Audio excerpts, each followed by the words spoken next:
Assalamualaikum warahmatullahi wabarakatuh. Balik lagi sama Om Bre Channel di sini. Kali ini masih kedatangan Mbak Din. Kita akan ngobrol misteri tentang penculikan Sukma oleh jin. Saksikan terus video ini sampai selesai. Langsung aja kita ke ceritanya. Oke Mbak Din, infonya nih, jin itu bisa ya menculik seseorang. Nah, bagaimana sih itu? Yang diculik itu apanya sebenarnya? Ya, sebenarnya sih kalau untuk raga atau roh itu enggak ya. Oh bukan, jadi penculikan di sini bukan Secara fisik. secara fisik, bukan ya? Bukan. Dan kalaupun untuk roh itu hanya hak prerogatifnya Tuhan. Kalau roh itu udah haknya Tuhan. Haknya Jadi Tuhan. ketika orang meninggal itu ruhnya pasti balik Ya, kepada Allah. seperti Tadi. itu. Jadi apa yang diculik tuh? Jadi yang diculik itu bisa dibilang sukmanya. Sukma ya, kita Sukma itu. sebutnya itu sukma ya. Ya, itulah kenapa ketika kita bermimpi, kita tidur itu kita bisa bermimpi. Jadi yang mengalami experience itu ya si sukmanya ini. Sukma ya. Ya, itu gitu. Oke. Jadi sukma ini yang diculik oleh si jin. Jin ya. Jadi Mbak Din ada pengalaman apa terkait sukma? Ya, jadi gue pernah menjenguk satu kerabat lah ya. Heeh. Jadi dia sedang sakit. Waktu itu dirawat di ruang ICU. Nah, begitu gue tengok, gue ngerasa ada yang aneh karena si pasien ini posisinya udah nggak sadar ya. Posisinya udah nggak sadar. Udah nggak Ketika sadar. masuk ke ruang ICU udah nggak sadar. Udah nggak sadar. Kronologisnya tahu nggak Mbak Din, apa memang ada penyakit kah, sakit Iya, apa? awalnya sakit memang. Awalnya diakibatkan karena sakit waktu Oke. itu. Diagnosanya adalah pecah pembuluh darah, tapi Diagnosa dari dokter ya. dokter ya. Ya. Tapi ketika gue besuk di situ, biasanya kalau gue ngelihat orang yang sudah anfal, Anfal itu apa Mbak Din? nggak sadar ya. Oh nggak sadar Koma. ya. Anfal ini koma atau tidak sadarkan diri ya. Itu gue biasanya melihat si sukmanya ini kalau dia terbaring itu dia berdirinya tuh di atas kepalanya si Badannya Ya, itu ya, ya. tubuhnya itu ya. Nah, ini yang gue lihat kok nggak ada nih. Jadi kondisi si pasien ini dia tidak sadarkan diri berbaring, biasanya itu ada sosok sukmanya itu ya. Ini ya berdiri. Jadi kalau dia berbaring seperti ini, si sukmanya ini berdiri di Atas kepalanya atas nih, kepalanya atau di atas kakinya. Oh, seperti itu. Tapi untuk kondisi yang Kondisi yang Ini, kasus ini tuh nggak ada. gue ngeliat nggak ada. nggak ada ya. Gue agak heran juga nih, loh kok nggak ada ya, kemana nih gitu kan. Gue coba jadi kayak orang bodoh gitu, gue jadi kayak gue nyariin orang gitu, mana sampai gue celingak gitu, sampai gue keliling ke luar ruangan juga pun nggak ada. Wah, gue udah merasa ada yang nggak beres nih, gue langsung feeling ke situ ya. Di satu sisi karena gue nggak begitu paham, gue coba menghubungi orang yang memang selama ini mengarahkan ya.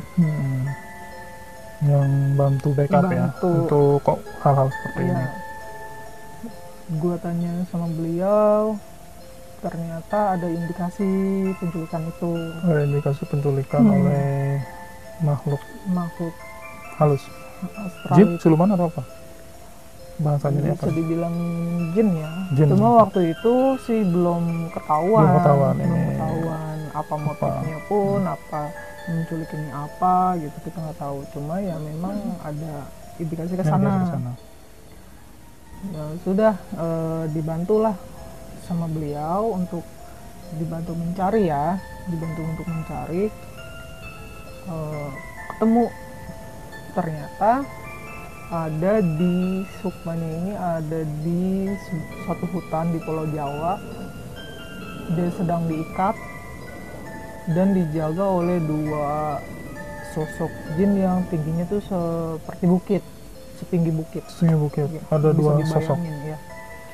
Dan si sukmanya ini ketakutan, memang minta tolong dia karena yang jaga kan sosoknya besar dan serem ya. Sosoknya seperti apa tuh Madin? Sosoknya itu berbulu sama. Oh, dua sosok ini sama. Sama. Yang menjaga Sukma ini yang Sukma diculik ini. diculik ini. Sosok apa itu Mbak Din?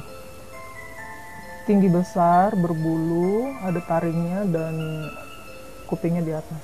Artinya seperti kelinci itu ya, tapi bukan genderuwo. Bukan kelinci, kalau kelinci kan lebih kayak panjang ya, ini ting gitu dong. Oh, Dan ada hanya tanduknya besar. ada tanduknya.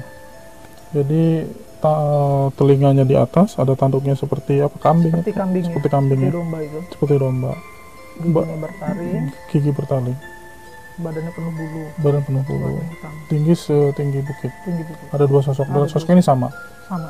Ini yang menjaga itu ya, atau dia juga memang yang menculiknya itu, atau hanya bertugas menjaga aja? Dia hanya bertugas menjaga. Kita belum ketahuan yang menculik ini apa atau siapa, kita belum tahu. Belum ketahuan. Jadi Karena hanya kita begitu kita mencari, ketemunya kondisinya seperti itu. sudah seperti itu ya. Seperti itu.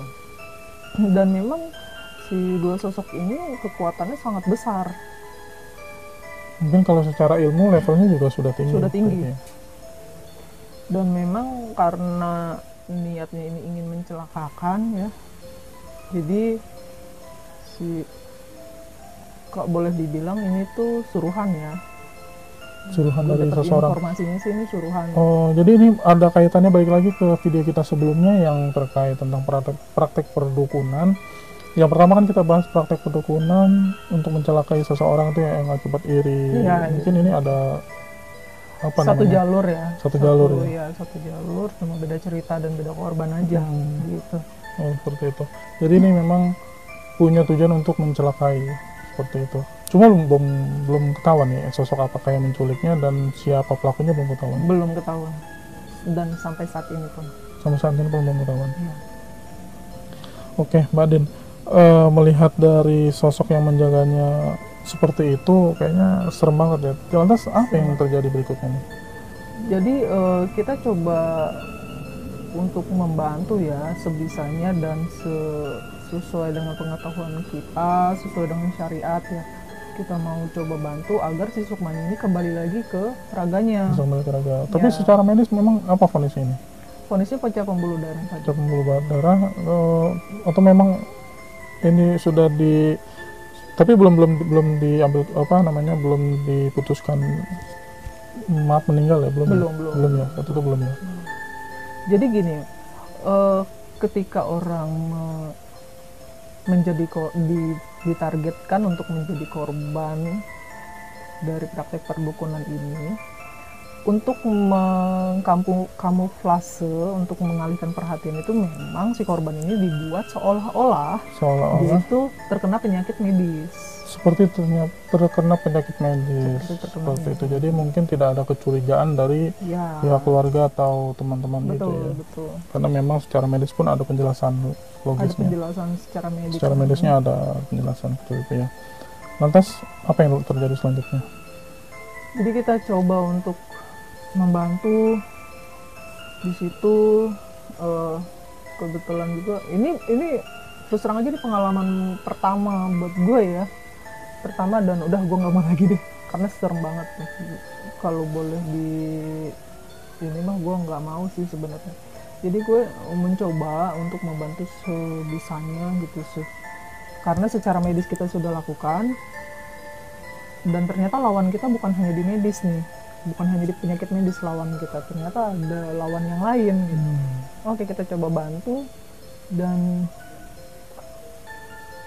di situ kita melakukan berdoa bersama waktu itu ya. Doa bersama. Kita lakukan doa bersama. Di satu sisi orang yang gue minta tolong ini dia melakukan experience ya, apa namanya ya, perjalanan dimensi ya. Apa kalau bahasanya mungkin rogo sukmo ya, apa yang sukmanya Rogo keluar kurang dari paham, ya. tubuh namanya seperti itu ya. Jadi dia untuk membantu dia. Dan pada saat kita melakukan berdoa bersama itu, dalam hati gue berdoa, ya Tuhan, ini adalah pengalaman pertama saya.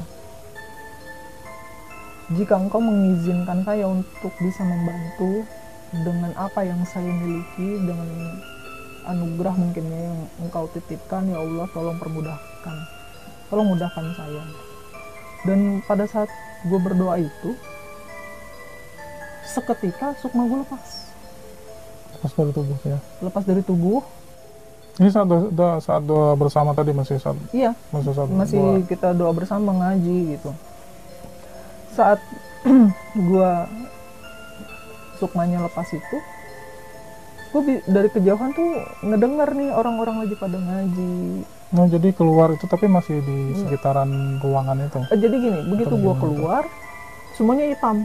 Hitam, jadi Lu pernah nonton film Conjuring gak sih? Heeh.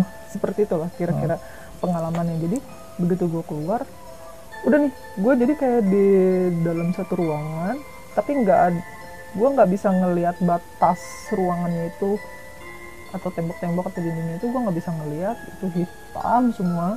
Tapi di kejauhan gue bisa mendengar orang lagi ngaji. Ini mungkin yang suara-suara yang Mbak Din tadi sama lagi berdoa lagi itu berdoa ya, bersama itu ya. lagi berdoa bersama. Dan di saat gue lagi kebingungan di situ, gue ini belum nyadar nih kalau ternyata gue Sukmanya keluar. gue masih belum menyadari itu. Ketika gue lagi bingung, lewat si orang yang tadi kita mintakan tolong itu. Dia membawa bala bantuan lah ya ibaratnya.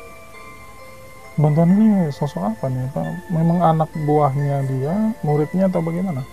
Iya, karena si ini kan dia punya ke indra keenam juga dan memang sudah lebih terarah ya. Jadi dia minta bala bantuan ke anak-anak buahnya. Anak buahnya? Anak buahnya ini juga ya, mereka yang tak terlihat itu ya, Iya. makhluk halus juga ya. Iya. Gue berusaha mengejar cuma karena mereka cepet banget gitu, akhirnya gue tersasar, ketinggalan dari mereka. Gue panik karena di situ bener-bener kayak ruang kosong lepas gitu, nggak ada kelihatan ujungnya ini nggak kelihatan. Gue panik kan. Di saat gue panik itu, dari kejauhan lagi gue ngedenger ada yang bilang manggil-manggil nama gue, balik gitu. Sosok apa? Nggak usah diterusin, hanya Laki-laki, suara aja. Laki-laki atau perempuan? Laki-laki. Laki-laki. Laki-laki itu gue hanya denger suaranya aja, ayo pulang, nggak usah diterusin, kalau lu nggak sanggup nggak usah diterusin gitu. Takutnya nanti justru gue nggak bisa balik lagi kan karena terlalu jauh pergi. Dan dia bilang ikutin aja bendera warna merah gitu. Tapi Mbak Din lihat itu ada bendera merah tuh. Gue cari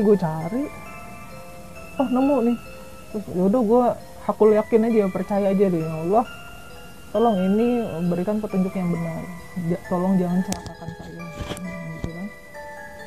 Akhirnya gue ikutin bendera merah itu sesuai petunjuk yang gue denger itu. Akhirnya gue kembali sadar, balik lagi ke dunia nyata. Dan ternyata setelah gue mendapatkan cerita setelahnya itu, di situ ternyata pas kita lagi ngaji bersama itu gue pingsan ternyata. Ternyata realnya di nyatanya dunia itu gue pingsan. Dan itu ternyata berlangsung lama, padahal sekitar hanya beberapa jam. Mbak Din yang Mbak Din rasakan sukma itu hanya sebatas mengejar, ketinggalan dari rombongan. Terus gue bingung kan. akhirnya kembali lagi dengan petunjuk bendera merah itu. Tapi kenyataannya di dunia nyata itu lama ternyata. Dan ternyata yang tadi ngebisikin gue itu kakak gue. Yang ikut doa bersama. Iya, yang ada di situ ikut doa bersama. Balik, ayo pulang. Kalau nggak kuat, gak usah diterusin, gak usah dipaksain, udah kita serahkan aja sama Allah gitu. Dan gue balik lagi tanya ke yang sebut aja inisialnya aja deh biar kita enak nyebutnya siapa nih. Sebut saja dia A ya. Sebut saja Mas A ya. Mas Al. Mas Al, oke. Jadi begitu gue tanya ke si Mas Al, gimana Mas Al? Ada info nggak gitu? Dan ternyata si Mas Al ini sudah berhasil untuk membantu melepaskan si Sukma dari belenggu ya. Jadi kan dibelenggu sama dua makhluk itu, dari belenggu.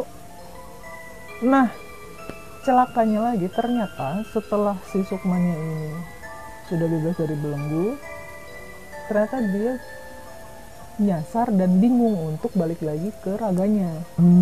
Jadi udah lepas tapi nggak tahu Bingung mau kemana. mau kemana. Tapi memang sama Mas A ini nggak dituntun atau di apa ya bahasanya, nggak didampingi untuk balik ke Tidak, raganya. iya, Nggak ya. ternyata dia Hanya melepaskan aja. hanya melepaskan aja gitu. Nah, sudah di satu sisi ini si pasien masih dalam keadaan koma ya. Besokannya gue bekerja seperti biasa kan, gue kembali bekerja seperti biasa. Di situ entah gue di alam bawah sadar atau gimana gitu ya, si pasien ini datang di alam bawah sadar gue ya, datang ke gue nangis-nangis, minta tolong, tapi saya nggak tahu arah, saya nggak tahu caranya seperti apa. Jadi rupanya si Sukma ini datang ke gue. Jadi karena dia kebingungan mau kemana, datangi Mbak Din. Ya, dalam hati gue bergumul tuh, iya tapi gue gimana cara nolongnya, gue nggak paham gitu kan, Belum tahu caranya. belum harus tahu berbuat apa. caranya, karena gue kan belum, ini masih awam ya, karena gue hanya sekedar bisa melihat aja tapi nggak bisa actionnya itu seperti apa, gue nggak bisa gitu. Setelah si Sukmanya ini pergi,